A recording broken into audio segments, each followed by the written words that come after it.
When they banned smoking in prison, they created the most profitable criminal enterprise I ever saw on the inside. Because when I went to the Virginia Department of Corrections in the early 2000s, you could buy tobacco. You could buy packs of cigarettes, you could buy cans of tobacco and rolling papers and lighters. It just wasn't a big deal. Some guys smoked and some guys didn't. Then back in 2010, they came through and they said they were taking tobacco out of the system.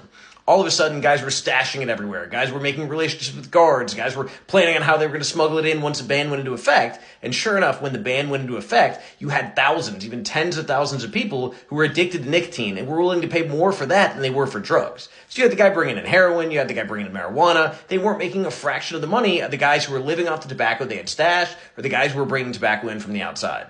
I remember sitting down with this older guy who I liked, who I knew had life, and he was shaking his head one day, and I was like, Johnny, what's going on, man? He said, man, I looked at my books. He said, I spent over $3,000 just buying roll-ups in the last 2 months. And I was like, you did what? More than three? Like, are you in a place where you make 27 cents an hour? The idea of spending $3,000 on tobacco, on roll-ups, just blew my mind. But it used to be a can of tobacco was like $5, and then they raised the price and it was $25. Then all of a sudden you're paying $1 for a roll-up, then you're paying $2 for a roll-up, then you're paying $5 for a roll-up. The price just kept going through the roof, and the profit margin was bigger than even on the illegal drugs.